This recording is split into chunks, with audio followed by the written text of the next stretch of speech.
तो गाइज आज हम बात करेंगे मैनेजर किम के चैप्टर नंबर 200 के बारे में। और पिछले चैप्टर में हमने देखा था टेहुन शियोंग हांचो शियोंग की वैन लेके उस जगह पे आ चुका होता है जहाँ पे जोहान शियोंग होता है, यानी कि बी कंपनी में आ चुका होता है जोहान शियोंग से अपना बदला लेने के लिए। लेकिन वो वैन एक ऐसे आदमी की होती है जिसने उस वैन का काफी ज्यादा ध्यान रखा होता है। हम एक पुराने सीन में देखते हैं हांचो अपनी वैन की साफ सफाई कर रहा होता है और उसकी वाइफ उससे पूछती है क्या तुम्हें ये वैन इतनी ज्यादा पसंद है। हांचो बहुत ही प्राउडली और खुशी के साथ कहता है ऑफ कोर्स ये एक लौती चीज है जिसे मैंने कभी बनाया है। मेरी पूरी जिंदगी में ये एक ऐसी चीज है जो पूरी तरीके से मेरी है, इसलिए तुम्हें ये बताना कि मैं इससे कितना ज्यादा प्यार करता हूँ ये बेकार है। इसकी साफ सफाई करना और इस पे सुधार करना इसमें भी मुझे काफी मजा आता है। एक तरफ हांचो को जहां अपनी ये वैन इतनी ज्यादा पसंद होती है, वहीं दूसरी तरफ प्रेजेंट मोमेंट में टेहुन ने इस वैन का भगा भगा के पूरा एरोप्लेन बना रखा होता है। वो ये बिल्कुल नहीं देख रहा होता कि उसके आगे कौन आ रहा है, उसके आगे जो भी आता है वो सबको उड़ा देता है। और इस वैन को हांचो ने इतना गंदी तरीके से कभी भी ट्रीट नहीं करा था। बी कंपनी में खबर पहुंच चुकी होती है एक टाइकोंडो वैन यहाँ पे सबको कुचल रही है और टेहुन वैन को अब भी भगाते हुए बोलता है भाड़ में जाओ हरामजादो।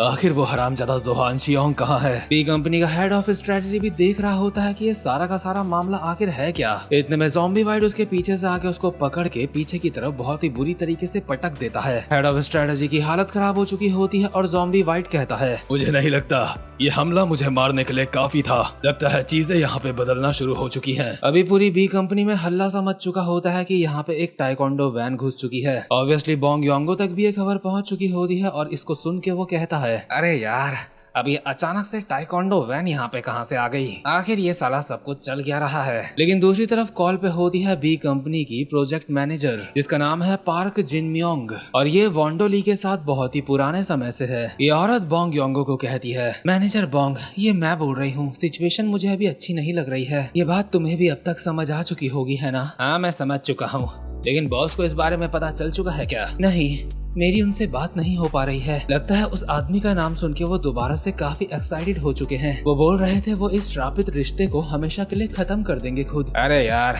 मुझे पता था एक ना एक दिन वो ली डॉग्यू को मारने के लिए जरूर जाएंगे। हाँ लेकिन अभी मुझे इस चीज से बहुत ज्यादा बुरी फीलिंग आ रही है। मुझे लग रहा है चाहे कुछ भी हो जाए हमें ली डॉग्यू और बॉस को आपस में मिलने नहीं देना है। ठीक है बाकी बातें बाद में करेंगे, ये बताओ जिनको हमने कैद करा था वो तुम्हारे साथ ही है ना। देखो चाहे जो भी हो जाए उन्हें वहाँ से भागने मत देना। लेकिन बोंग योंगो अपनी नजर घुमा के जोहान की तरफ देखता है तो उसने अपने हाथ की रस्सियां खोल दी होती हैं और यहाँ से बस निकलने ही वाला होता है। और बोंग योंगो को देख के कहता है अरे लगता है मैं पकड़ा गया। बोंग योंगो हाथ में मोबाइल लेके ही जोहान के ऊपर एक लात मार देता है और कॉल पे कहता है ऑफ कोर्स मैं उन्हें भागने नहीं दूंगा। ऑब्वियसली जोहान ने इस किक को डॉज कर लिया होता है और बोंग योंगो लगातार उसके ऊपर किक्स मारे जा रहा होता है और जोहान सारी डॉज कर रहा होता है। पार्क जिन म्योंग दूसरी तरफ से पूछ रही होती है आखिर ये चल क्या रहा है, ये आवाजें कैसी हैं। बोंग योंगो बस उसे इतना कहता है मैं तुमसे बाद में बात करूंगा और कॉल कट कर देता है और दोबारा से जोहान के ऊपर लगातार किक्स की बारिश कर देता है। बोंग योंगो की किक्स जितनी बढ़िया से चल रही होती हैं इतने ही बढ़िया से उसके मुक्के भी चल रहे होते हैं जोहान के ऊपर और जोहान सारे डॉज कर रहा होता है। और बोंग योंगो कहता है बच्चे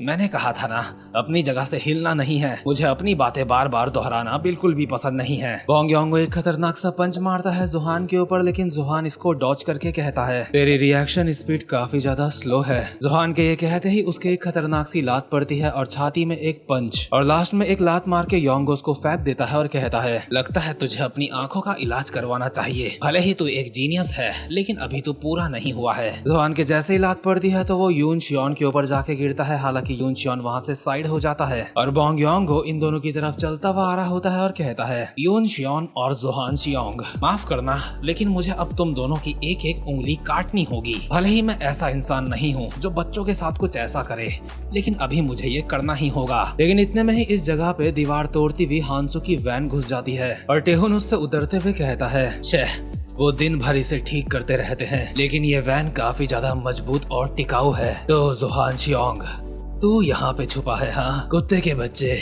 आखिर तू कहाँ भागने की कोशिश कर रहा था, तुझे पता है ना हमारा हिसाब किताब अभी बाकी है। बोंग योंगो टेहुन को देख के अपनी तलवार निकालते हुए कहता है ये आजकल के बच्चे भी ना ठीक है लगता है तुम बच्चों को सबक सिखाना ही होगा। लेकिन योंगो के हाथ में उसकी तलवार लग नहीं पा रही होती है, जो कि उसके लिए काफी हैरानी वाली बात होती है। दरअसल उसकी तलवार उसके मयान में होती ही नहीं है, क्योंकि मैनेजर किम जो यहीं पे छुपे हुए हैं, उन्होंने किसी तरीके से वो तलवार वहाँ से निकाल ली है और अपने पास रखी है। मैनेजर किम छुप के सब कुछ देख रहे होते हैं और अपने मन में कहते हैं, वहाँ पे बच्चे फाइट कर रहे हैं, इसलिए इस तरीके की पैनी चीजें काफी ज्यादा खतरनाक हो सकती है। वहाँ पे मैं यहीं पास पे रह के ये सब कुछ देखता रहूंगा। लेकिन मैंने सोचा नहीं था टेहुन ऐसे दीवार को तोड़ता हुआ यहाँ पे घुस जाएगा। लेकिन देखते ही देखते मैनेजर किम के पीछे ली वॉन्डो खड़ा होता है, यानी कि मैनेजर किम धप्पा हो चुके हैं और ली वॉन्डो कहता है, मुझे पता था एक कॉकरोच यहाँ पे छुपा हुआ है। इसके नेक्स्ट सीन में हमें मैनेजर किम और योंगो की तलवार बस उड़ती हुई नजर आ रही होती है, जो कि जोहान और टेहुन के पीछे से उड़ते हुए जा रहे होते हैं। ऑब्वियसली वॉन्डो ने ही मैनेजर किम के ये फटका मारा है जिससे वो उड़ते हुए गए हैं। टेहुन को कुछ पता तो नहीं चलता, लेकिन उसे एहसास जरूर हुआ होता है, इसलिए वो कहता है, आखिर ये क्या था,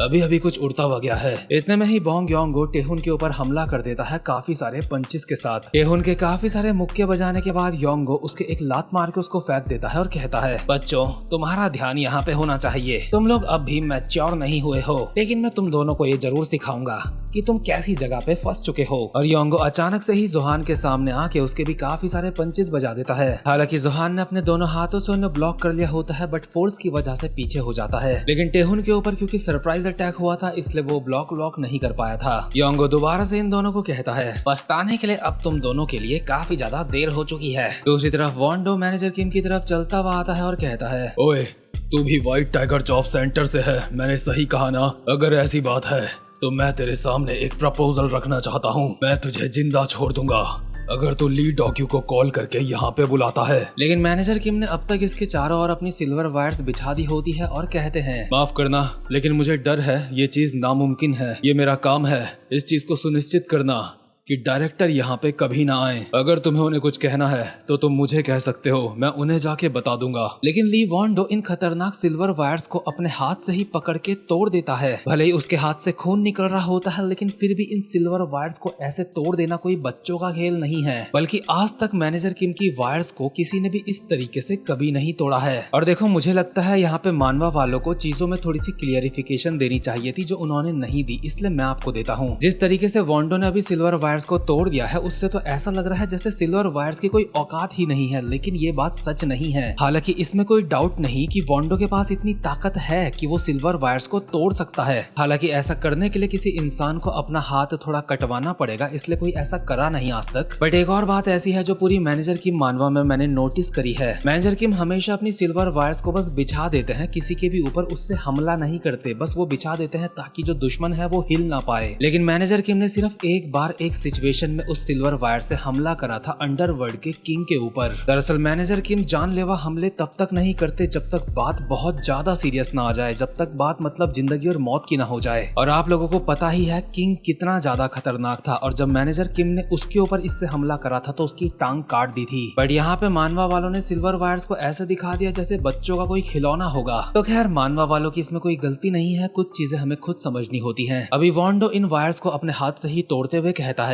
वो हमेशा से ऐसा है, वो ली डॉग्यू हरामजादा, चाहे कुछ भी हो जाए वो हरामजादा खुद कभी सामने नहीं आता, वो हमेशा दूसरों के पीछे छुपता है और गंदी तरीके से ऐसे फाइट करता है। वो हरामजादा जो लोगों के साथ करता है उसके साथ भी उसका 10 गुना होना चाहिए। यहाँ पे मैनेजर किम भी हैरान हो रहे होते हैं, इसने सिल्वर वायर को ऐसे कैसे तोड़ दिया। लेकिन इसके बाद हमें वॉन्डो और टॉम ली का एक पुराना सीन दिखाया जाता है और वॉन्डो की वॉइस ओवर आ रही होती है, उसने वो सबसे बेकार काम करा है जो कोई एक दोस्त कर सकता है। हम देखते हैं ये दोनों पास्ट में बैठ के खाना खा रहे होते हैं और वॉन्डो टॉम को बताता है कि कोई ऐसी है जिसको वो पसंद करता है। टॉम खाना पेलते पेलते कहता है, यो तो किसी को पसंद करता है, लेकिन फिर पार्क जिनम्योंग का क्या होगा? वॉन्डो कहता है, ये हरामजादा दोबारा से वही बकवास करने लग गया, आखिर तू मुझे मेरी फैमिली के साथ ही क्यों डाल रहा है? वो सब छोड़, दरअसल बात यह है कि वॉन्डो तू मेरी बात सुन, दरअसल मैं भी किसी को पसंद करता हूँ और मुझे लगता है जिसको मैं पसंद करता हूँ वो भी मुझे पसंद करती है,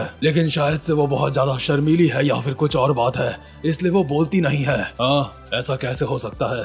वो तुम जैसे एक मैनली इंसान को पसंद ना करे। अगर तुम ध्यान से देखो तो तुम दिखने में काफी अच्छे हो। हाँ है ना, मुझे पता था। खैर हम दोनों ही किसी को पसंद करते हैं और ये काफी ज्यादा खुशी वाली बात है। हाँ वॉन्डो, लेकिन क्या होगा अगर हम दोनों एक ही इंसान को पसंद करते हो? मेरे लिए तो ये दिक्कत वाली बात हो जाएगी अगर तुम जैसा इंसान मेरा कॉम्पिटिटर बन जाएगा। वांडो को ये बात अभी मजाक लग रही होती है और टॉम को भी नहीं पता होता कि सच में ये दोनों एक ही इंसान को पसंद करते हैं। बस टॉम वांडो को कहता है हमें ये अपनी डेटिंग वाली बात सिर्फ अपने तक ही रखनी है। और इस वक्त तक ये दोनों इतने अच्छे दोस्त होते हैं कि इस तरीके से बात कर रहे होते हैं जैसे दोस्ती से बड़ा इनके लिए कुछ भी नहीं होगा। अभी यहाँ पे फुल भाईचारे की बात चल रही होती है, लेकिन इतिहास गवाह है जब बात प्यार की आती है तो दो भाई दो दोस्त आपस में लड़ जाते हैं, मर जाते हैं। और इनके साथ भी कुछ ऐसा ही सीन होने वाला था जो इन दोनों को नहीं पता अब तक। और हमें पीछे से फ्यूचर वाले वांडो की वॉइस ओवर आती है। डॉग्यो ली को उस वक्त नहीं पता था वो हरामजादा कितना ज्यादा गिर जाएगा। और इसी के साथ ये वाला चैप्टर यहीं पे खत्म होता है। तो गाइस वीडियो को लाइक और चैनल को सब्सक्राइब जरूर से कर लेना। अब मैं मिलूंगा आपको अपनी नेक्स्ट वीडियो में, तब तक के लिए गुड बाय।